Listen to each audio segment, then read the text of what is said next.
Welcome to the show. I have a great show planned for you this week. Later on, I'll have with me Adam Shinsky, the executive director of the Wheeling YMCA. We'll be talking all about the recent big announcement that the YMCA will be kicking off the biggest capital campaign in the history of the YMCA to look at expanding the facility in Elm Grove and other things happening at the YMCA as well. But first, we'll start with some of our usual features. And on this week where we've remembered 9/11/2001, I just want to take a moment to reflect on that. There's been so many different people reflecting in the mainstream news media, on social media, and otherwise in events and programs and things like that. But I took some time to think about, what did 9/11 really mean and what really happened as a result of that.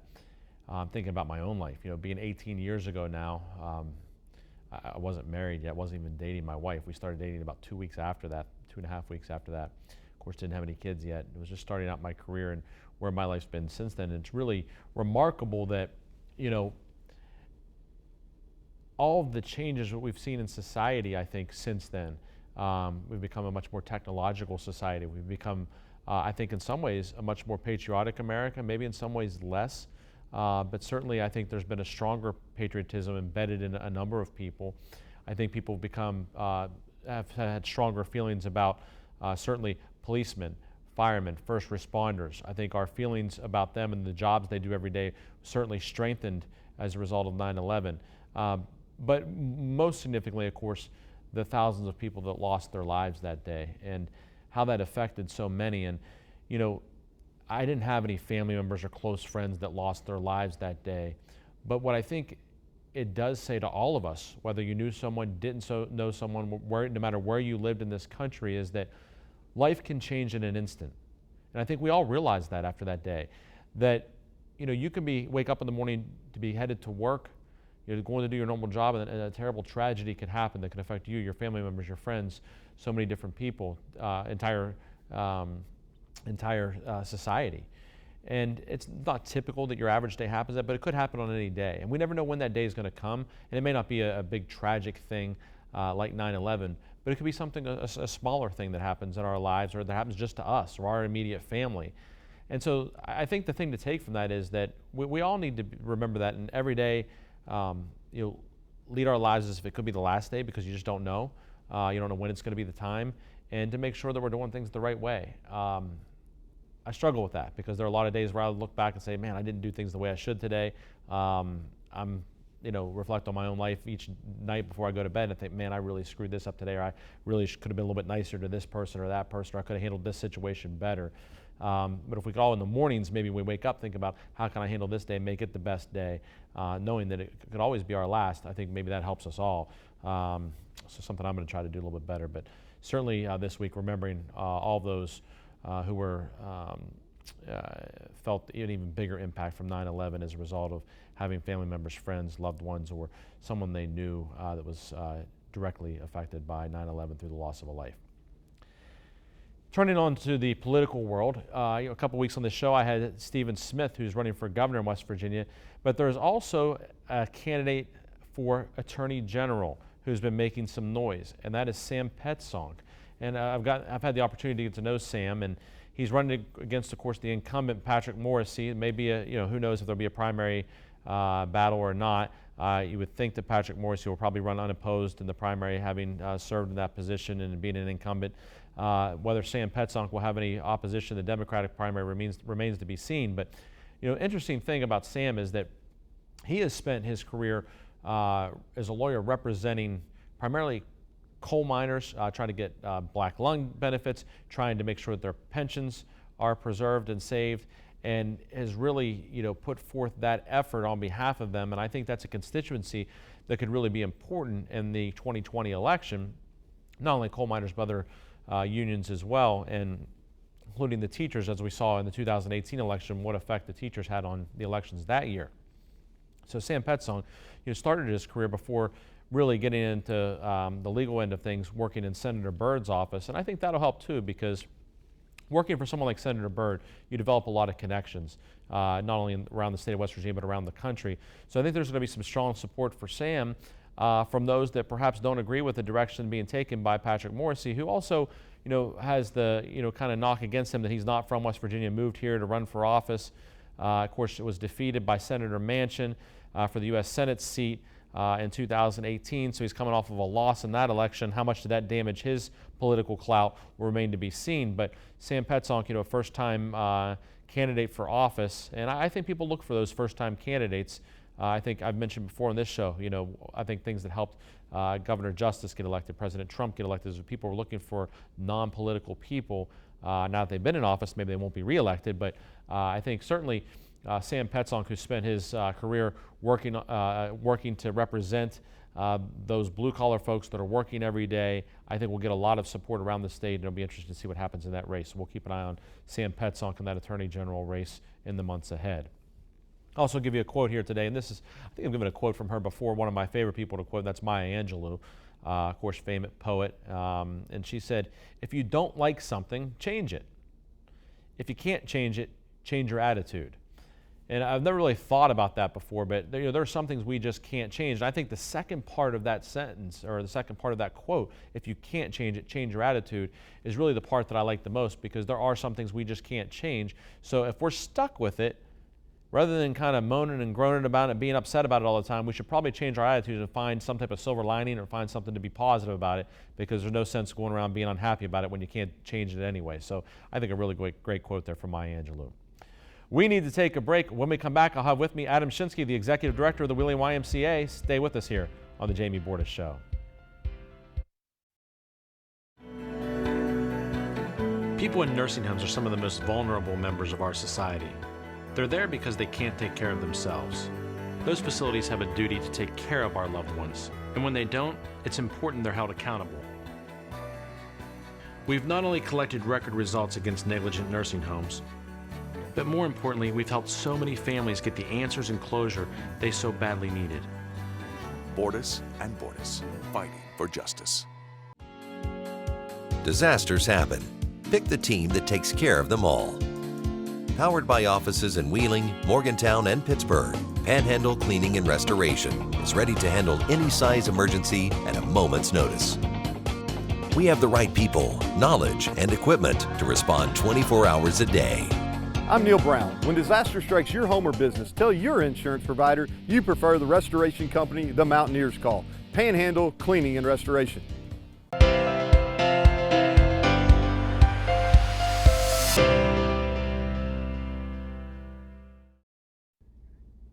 Welcome back to the show. This is my favorite time each week when I have a guest with me, and this week's no different. I have with me Adam Shinsky, the Executive Director of the Wheeling YMCA, who I've gotten to know over the last decade or so through my involvement with the YMCA. He does a great job there. And Adam, it's good to have you here on the show. Oh, thanks for having me, Jim.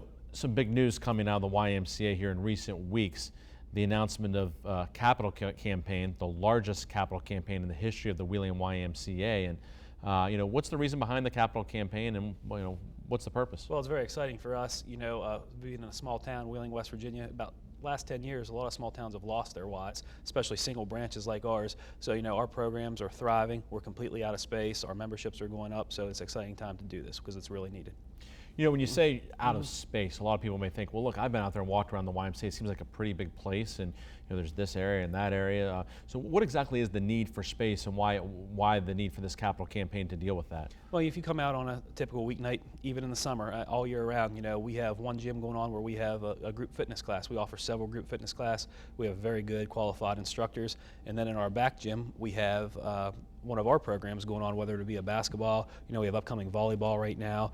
We service our partners in education who use our gym after school, Ohio County schools. So, there's just a lot going on. And, the YMCA is a place where a group of friends, like when I was younger, can come and play basketball, pass football, pass frisbee, whatever they want to do, or just a family, mom and dad and their kids can shoot basketball. And we can't always guarantee that space right now. That's why it's very much needed. So You mentioned those programs, and when you were a kid, now I'm a little bit older than you. I remember when I was a kid, you could pretty much go out anytime and shoot basketball or play in a pickup game. And now the programs are so central to what the YMCA does. And before you were executive director, you were the programs director and had a lot to do with that and generating these programs. But programs really are a big part of the Y now and what kids are doing.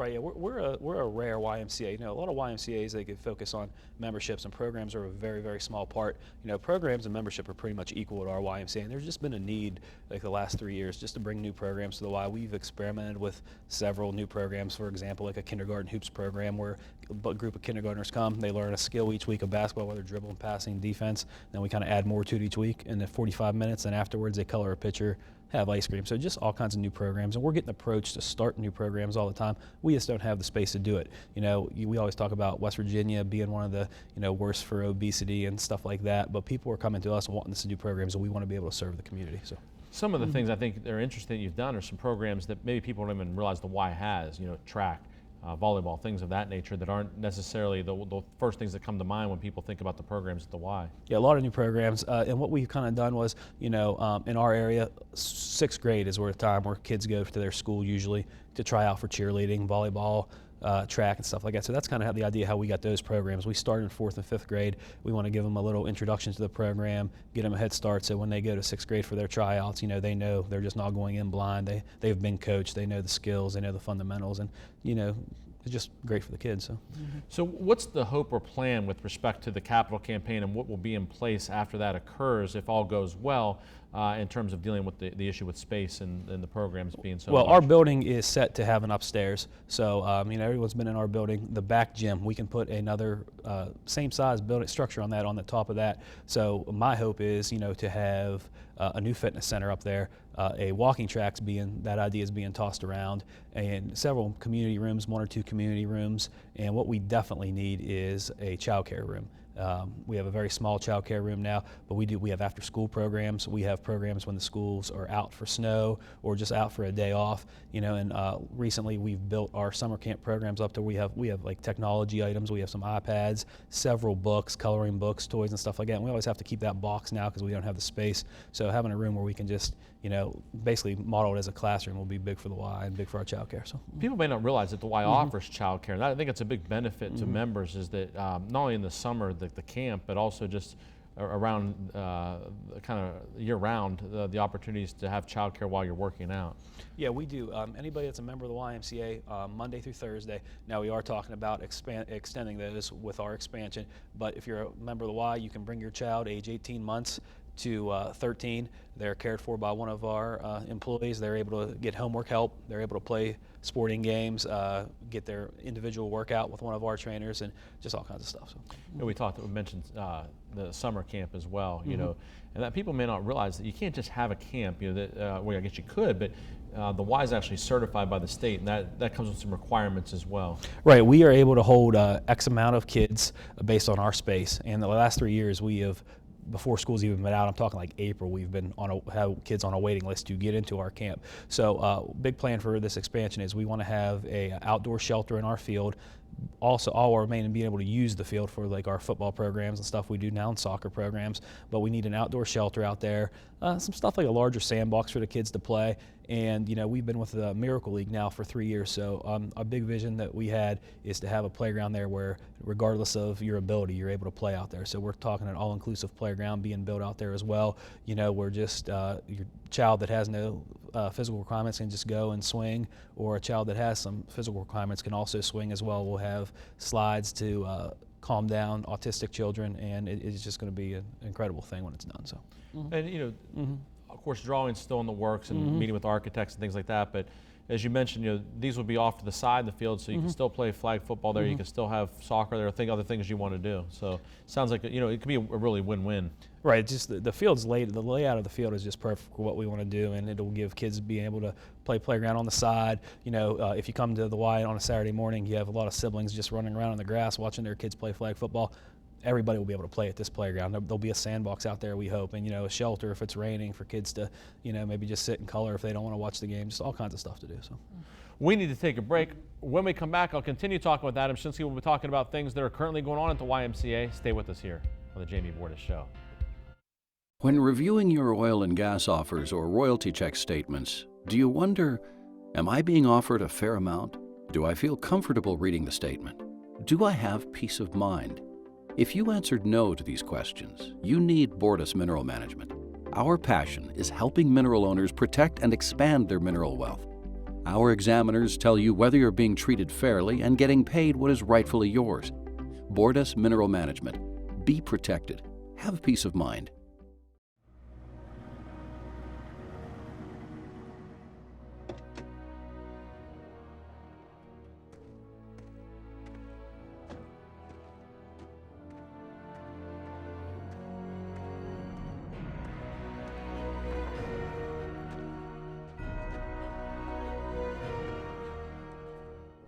Recommended by the highest authorities. Danoon Lumber. It's like a bad one's coming. Yeah. Right?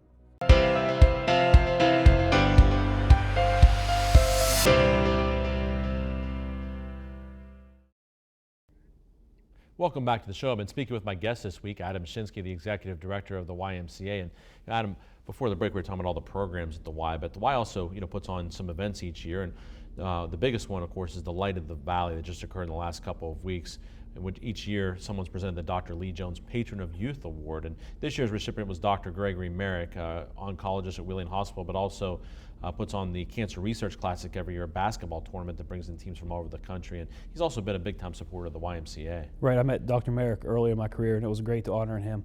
My first experience with Dr. Merrick was, I think, at just a basketball clinic that one of his children ran, and he introduced himself to me as Gregory Merrick. I had no idea he was a world-renowned cancer physician. Told me he loves basketball, and he'd like to sit and talk with me one day about some more basketball programs we could bring to the YMCA. So, a few weeks later, him and myself, we started this basketball tournament throughout the week. Very rare to have a basketball tournament through the week. We started it with 4 teams 14 years ago, I believe, and we do it in March. We call it the Wheeling YMCA March Madness basketball tournament. He's the sponsor for it, never wants any credit for it, and the big thing about that is for a weekday tournament, last year I think we were at 52 teams. Wow. Playing at 3 different gyms. So that tournament, because of him, went from 4 teams to 52 teams over the last decade or so. You're right. It is rare to have weekday tournaments like that. It's great because some of the kids that don't necessarily get to play in tournaments locally get to play in front of some of their family members and friends, extended family that don't get to see them when they travel out of the area to play. So that's always fantastic. Right. Some other events that are upcoming here. Family Fun Day, always something that people seem to really enjoy at the YMCA, and that's going to be on October 22nd. And what's that all about? This is our 3rd annual Family Fun Day.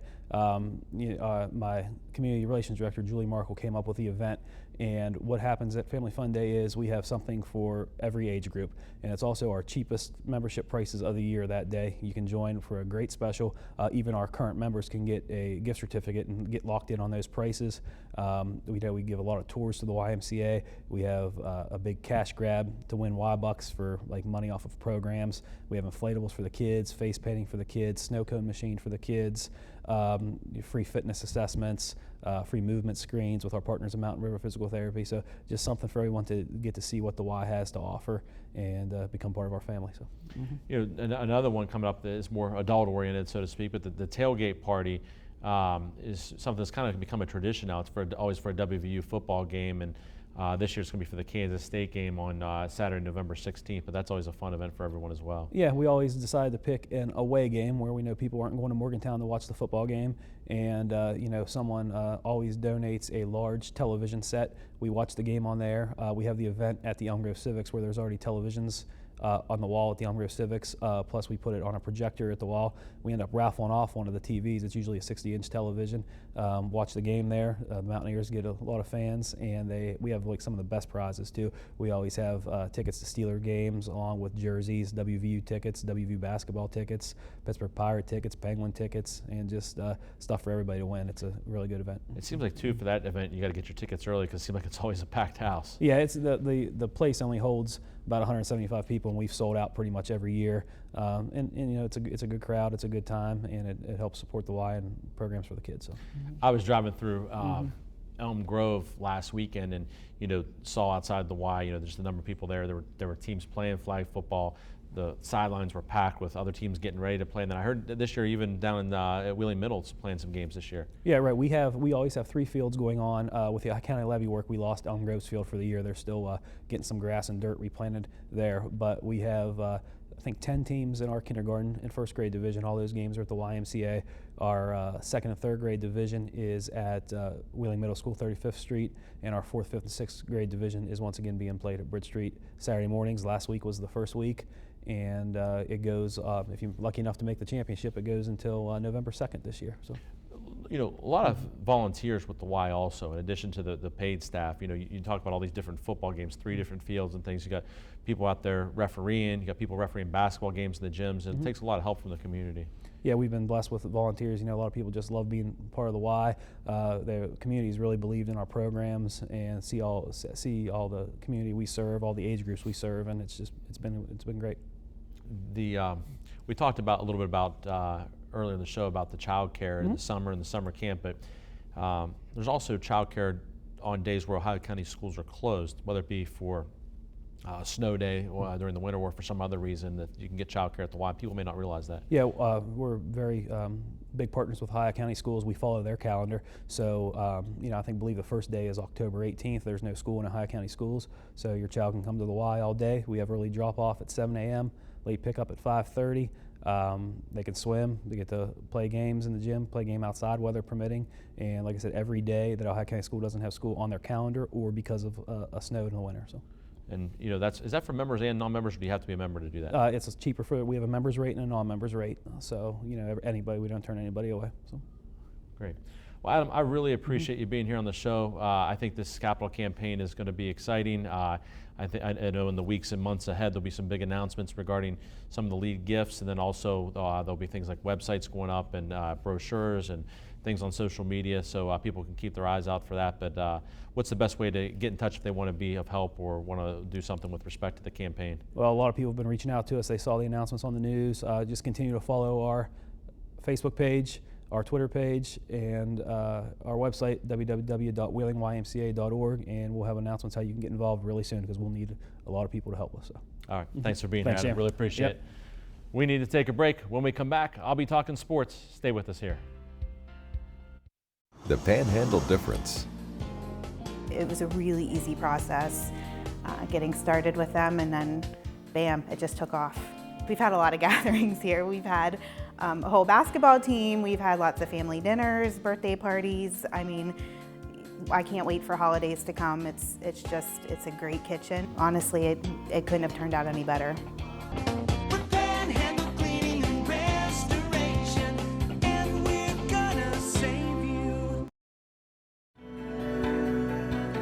People in nursing homes are some of the most vulnerable members of our society. They're there because they can't take care of themselves. Those facilities have a duty to take care of our loved ones, and when they don't, it's important they're held accountable. We've not only collected record results against negligent nursing homes, but more importantly, we've helped so many families get the answers and closure they so badly needed. Bordas and Bordas, fighting for justice.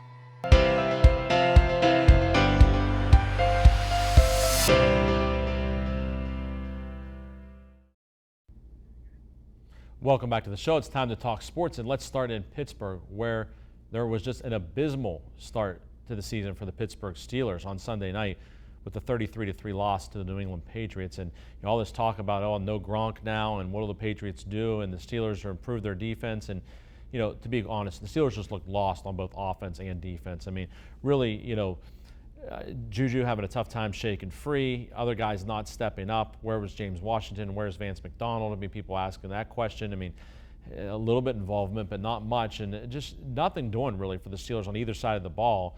The Patriots' typical crossing routes just, you know, ate alive. The Steelers playing more man-to-man defense than we've seen in the past, but just couldn't stay with those receivers and you know, the pick routes that they're running and known for. And you know, the New England Patriots are also now going to get Antonio Brown, of course, another big story this week. You know, released by the Raiders after all of his hoopla and carrying on, and picked up by the Patriots, and then now allegations later in the week that he's being accused of having raped a former trainer, and how that's going to play out. But he's going to be playing for the New England Patriots, it looks like, and you know, that's only going to bolster that offense. And a lot of people think, well, hey, why would they want that drama? But New England's had guys in the past that have had some issues, and they've kind of had to get on the straight and narrow when they get to New England, and we'll see if that happens with AB. But the bottom line is the Steelers just don't look ready to compete. But it is just one game. It's a long season in the NFL. Steelers get the Seahawks at home now this week, who just beat the Bengals by 1 at home last week. And I think the Steelers rebound and win this one by a touchdown, and being at Heinz Field, I think they'll really have a good week of practice, knowing they have to really have some laser focus after that loss last week. And speaking of big losses, in the AFC North, the Cleveland Browns, all this off-season hype about the Browns, and they lose by 30 also in the opener. Baker Mayfield intercepted 3 times, sacked 5 times. Now they go to New York to face the Jets. Of course, in Le'Veon Bell, who's now with the Jets, he had 60 yards on 17 carries last week in his debut and a 1-point loss to the Bills. But I think the Browns get back on track this week and win on the road. But boy, if they start off 0-2, really going to be some disappointment in Cleveland after big expectations in the offseason.